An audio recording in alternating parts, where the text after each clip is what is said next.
Imagine living a life of power and prestige, but underneath it all, a secret betrayal is brewing. What would happen if your darkest secret led to the ultimate betrayal? For Judge Anthony Crawford, his affair with a younger woman pushed him to a chilling breaking point, leading to the brutal murder of his wife, Simone. What started as a marriage built on trust, ambition, and love, ended in a blood-soaked tragedy that rocked Atlanta to its core. This is the story of a respected judge whose carefully constructed life crumbled after his wife, Simone, discovered his infidelity. As a successful entrepreneur, Simone had always supported her husband's career, but when she found the devastating truth about his affair, she decided to walk away. The consequences were fatal. This shocking tale explores the dangers of pride, the obsession with power, and the devastating impact of betrayal. Before we unravel this disturbing tale, I'll like and subscribe to Crime Chronicles for more stories that expose the darkest corners of human behavior.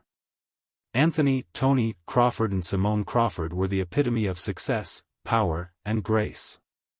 Tony, a 48-year-old judge, held a reputation as one of Atlanta's finest legal minds.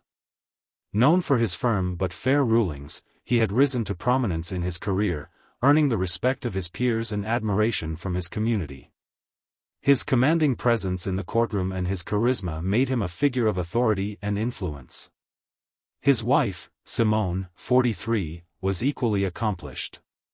A self-made entrepreneur, she owned one of the city's most sought-after event planning firms, catering to elite clients ranging from celebrities to high-profile politicians.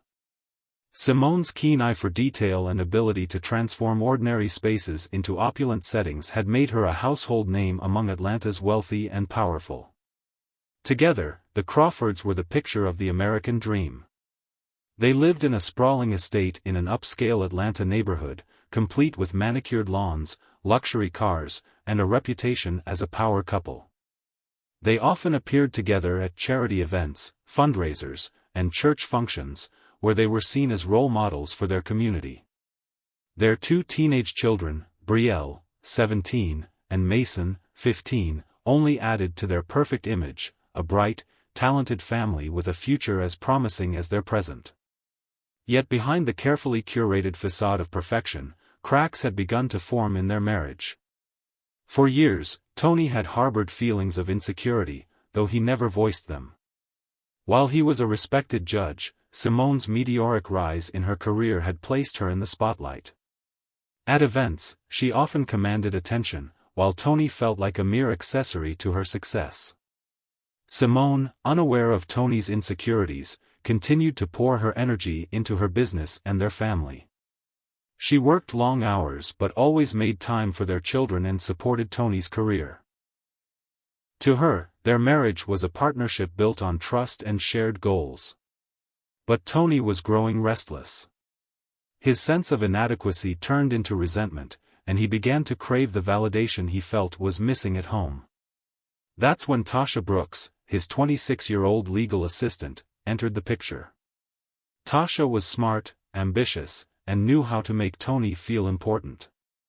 She often stayed late to assist with his cases, praising his brilliance and subtly flirting in ways that stroked his bruised ego. What started as harmless banter soon escalated. Lunch meetings turned into stolen moments after work, and eventually, the line between professionalism and intimacy was crossed. Tasha became Tony's escape, a place where he could feel admired and desired without the weight of his insecurities. Simone began noticing subtle changes in Tony. He was more withdrawn, spent longer hours at work, and became increasingly protective of his phone. When she questioned him, he dismissed her concerns, citing the pressures of a demanding caseload.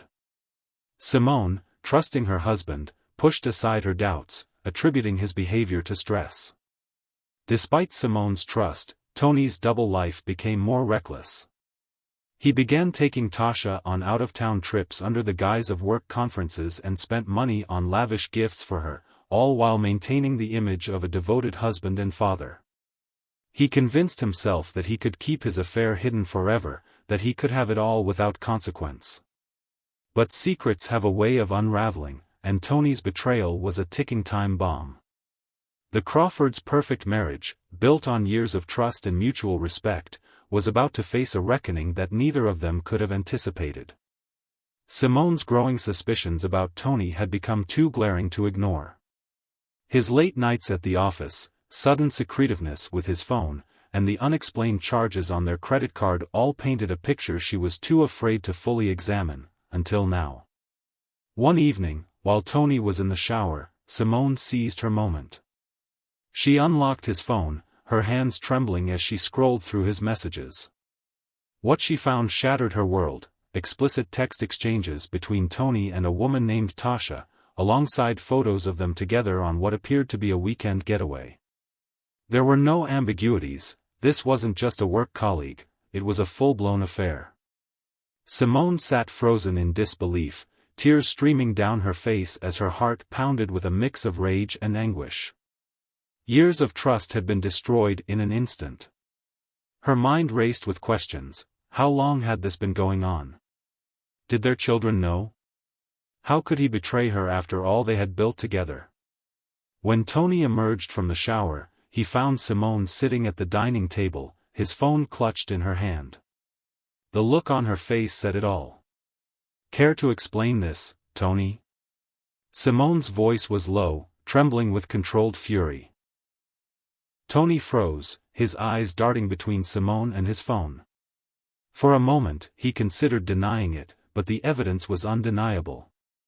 "Simone, I can explain," he stammered, his voice filled with panic. "Explain?" Simone's voice cracked as she slammed the phone on the table. "You've been lying to me, lying to your family. How could you do this, Tony? After everything we've been through." Tony tried to deflect, blaming stress and claiming he never meant for it to go this far. But his excuses only fueled Simone's anger. "Don't you dare blame this on stress," she snapped. "This is about your selfishness, your ego. You couldn't stand that I was successful, so you had to find someone who made you feel like a man again. You disgust me." The confrontation escalated as Simone's anger turned into resolve. "I'm done, Tony. I want a divorce. I'm taking the kids, and I'll make sure you don't get a dime of my money." Tony's face darkened at her words. Divorce? Losing his family?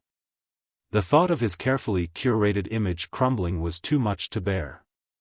He felt his control slipping away, and a surge of desperation overtook him. "You're not going anywhere," Tony said, his voice cold and menacing. "Yes, I am," Simone shot back, standing her ground. "You don't get to control me anymore. You made your choice, and now you'll deal with the consequences." As Simone turned to leave, Tony snapped. His fear of losing everything, his family, his reputation, his sense of control, overwhelmed him. He grabbed her arm, pulling her back with more force than he intended. "You're not ruining my life, Simone. You're not taking my kids, my name, or my career." Simone yanked her arm free, her eyes blazing with defiance. "Watch me." That moment marked the breaking point for Tony. The perfect life he had worked so hard to create was unraveling before his eyes, and he couldn't handle the shame or the thought of his public downfall. What happened next would transform their heated argument into a tragedy that no one could have foreseen. The tension between Tony and Simone had been simmering since the night she uncovered his affair. Days turned into weeks, with Simone coldly avoiding him and making arrangements for her divorce filing. Tony, on the other hand, oscillated between desperation and rage. His perfect world was crumbling, and he blamed Simone for it. One fateful evening, Simone went out for an important meeting which took a while. When she arrived at the house, she saw Tony's car parked in the driveway, and the lights in his home office were on. That's where he usually retreated when he wanted to escape, the place where he'd often disappeared for hours. As she approached the door, she noticed the faint sound of muffled voices. She was close enough now to make out bits of conversation. Her breath caught in her throat as she overheard Tony's voice, low and tender. "You know I can't stop thinking about you, Tasha. I can't wait until we're together for good. You and me, no more pretending. Simone's legs felt like lead, but she didn't hesitate. She stepped through the door and into the entryway, her steps deliberately slow and measured. She needed him to know she knew everything. The house was eerily quiet, except for the faint murmurs from the direction of his office. She walked in, and her heart dropped to her stomach. There, in the center of his home office, were Tony and Tasha, locked in an intimate embrace. Tasha was sitting on Tony's lap, her legs wrapped around his waist. The moment Simone stepped into the room, they both froze. Tasha's eyes widened in panic, and Tony quickly stood, pushing her away, as though his actions could be undone. Simone's mind went blank for a moment as she stood there, paralyzed by the sight. It was real. It was happening right before her eyes. Everything she had feared was no longer just speculation, it was truth, staring her in the face. Tony opened his mouth to speak, but the words faltered in his throat. His world had just come crashing down. He looked at Tasha, then back at Simone, his thoughts scrambling for an excuse, for anything that could save him. But Simone wasn't looking for an explanation. She had no need to hear his lies anymore. She wasn't interested in his regret or his empty apologies. Tasha sluggishly left the house like she had no fear for Simone's presence, and Simone felt so embarrassed as to how Tony has belittled and disgraced her. I've had enough of this, Simone began, her voice steady but laced with bitterness. I just wanted to let you know, Tony, that I'm filing for divorce first thing tomorrow morning. This marriage is over. Tony's head snapped up, his eyes narrowing. You're really going to do this? After everything we've built, you're just going to throw it all away? Built? Simone scoffed. You mean everything I built? I've been holding this family together while you've been out sleeping with your assistant. Don't you dare try to guilt me, Tony. This is your doing. Her words hit Tony like a sledgehammer, shattering whatever restraint he had left. He stood abruptly, his towering frame casting a shadow over her. You don't get to walk away from me, Simone. You think you're just going to take my kids, my name, my reputation? You won't ruin me. Simone didn't flinch. Ruin you? You did that yourself. This is your consequence, Tony. You'll have to live with it. She turned to leave, but Tony's boiling rage erupted. He stormed after her, grabbing her arm to stop her. You're not leaving me, Simone. I won't let you destroy my life. Simone yanked her arm free, glaring at him with defiance. Destroy your life? You've already done that. And I'm done letting you control me. Something in Tony snapped. His vision blurred with fury, his mind consumed by the thought of losing everything. As Simone turned her back to him, he rushed to the drawer in his desk, pulling out the handgun he kept hidden there. Don't you walk away from me. Tony yelled, his voice shaking with a mix of rage and desperation. Simone froze, slowly turning to see the weapon in his hands. Her heart raced as fear set in. Tony, put the gun down. Don't do this. Think about our children. But Tony was beyond reason. His mind was clouded with anger, jealousy, and the fear of losing his power. In a fit of uncontrollable rage, he raised the gun and pulled the trigger. The first shot echoed through the house, hitting Simone in the shoulder.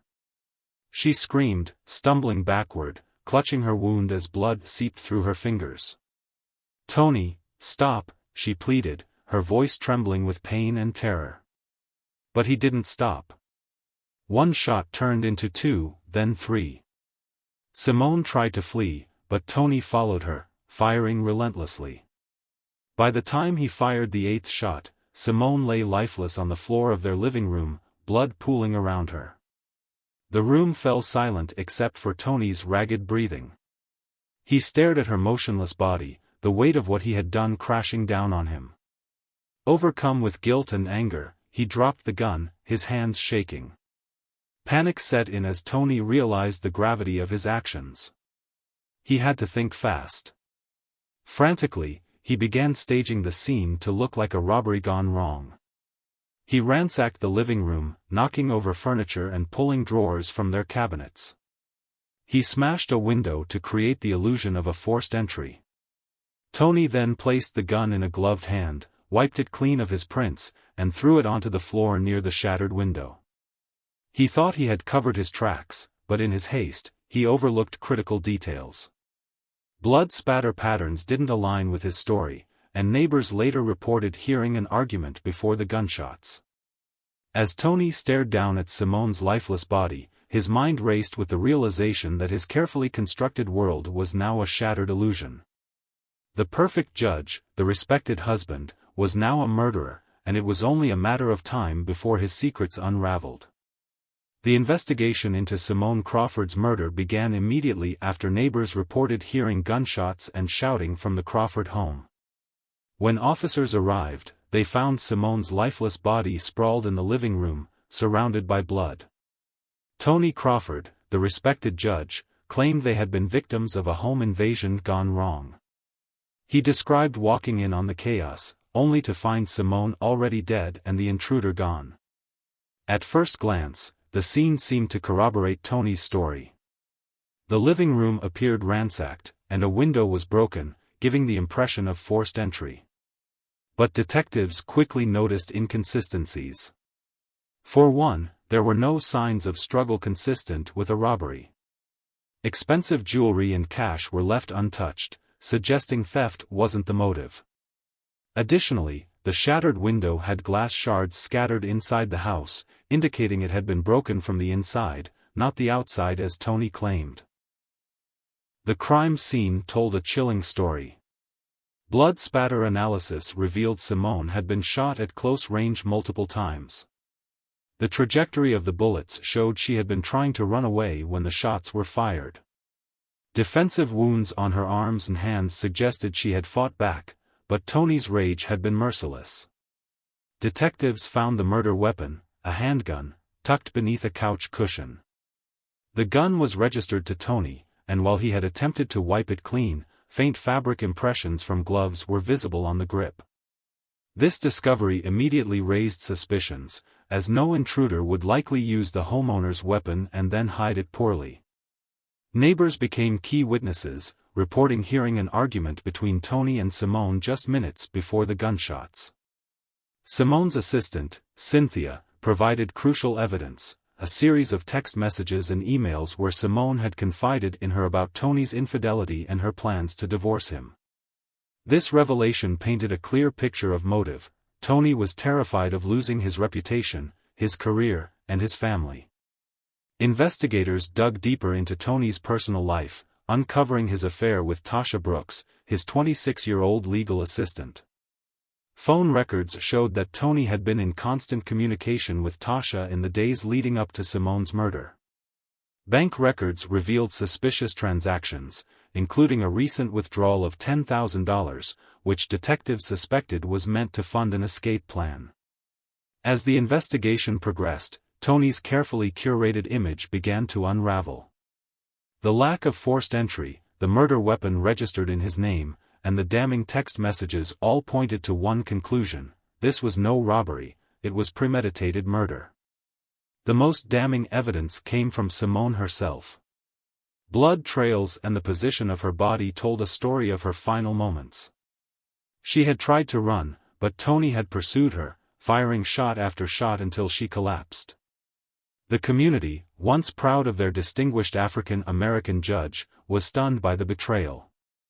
Detectives confronted Tony with the mounting evidence.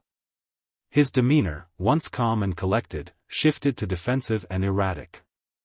Despite his denials, the case against him was airtight.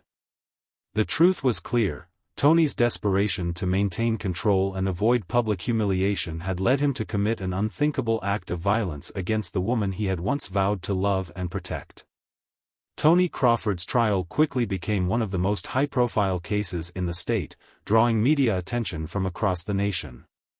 Once a respected judge admired for his integrity and fairness, Tony now sat in the defendant's seat, accused of brutally murdering his wife, Simone Crawford.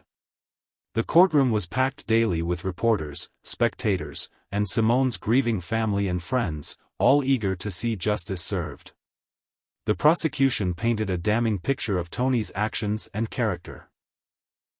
They highlighted his motive, rooted in fear of public humiliation and financial loss due to the impending divorce.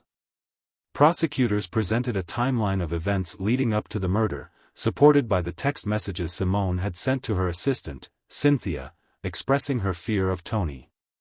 They also revealed the affair with Tasha Brooks and Tony's suspicious financial transactions, including the $10,000 withdrawal. These details shattered any illusion of the man Tony had once pretended to be. Forensic experts took the stand to explain the evidence found at the crime scene. Blood spatter analysis confirmed that Simone had been shot while attempting to flee, and the gun retrieved from the living room was identified as the murder weapon. Experts testified that the fingerprints on the weapon, despite Tony's attempts to wipe them clean, matched his. Ballistic tests proved the gun had been fired 8 times, consistent with Simone's injuries. The most emotional moments of the trial came during the testimonies of Simone's family and friends. Her sister, Angela, tearfully described Simone as a loving mother and a fiercely independent woman who deserved better than the betrayal she suffered. Cynthia recounted Simone's growing fears about Tony's behavior, reading aloud the messages Simone had sent in her final days. Simone's 2 teenage children, unable to testify, remained silent spectators, their presence a heartbreaking reminder of the family torn apart by Tony's actions. In his defense, Tony's legal team attempted to argue that the murder was a crime of passion, claiming he had acted in a moment of uncontrollable rage after Simone threatened to ruin his career. However, the prosecution dismantled this narrative, emphasizing the premeditation evident in Tony's actions, including his staged robbery attempt and his attempt to dispose of evidence. The defense's argument only further alienated the jury, who saw Tony's actions as calculated and cold-blooded. Throughout the trial, claiming he had been framed, he insisted that Simone had been killed by an unknown intruder and that the evidence against him was circumstantial. His lack of remorse and unwillingness to accept responsibility further solidified the jury's perception of him as a manipulative and self-serving individual. After weeks of testimony and deliberation, the jury reached a unanimous verdict, guilty of first-degree murder. The judge, citing the heinous nature of the crime and Tony's abuse of his position of power, sentenced him to life in prison without the possibility of parole. Gasps echoed through the courtroom as the sentence was delivered, and Tony remained stoic, refusing to acknowledge the magnitude of his actions. Simone's family expressed relief and heartbreak after the trial.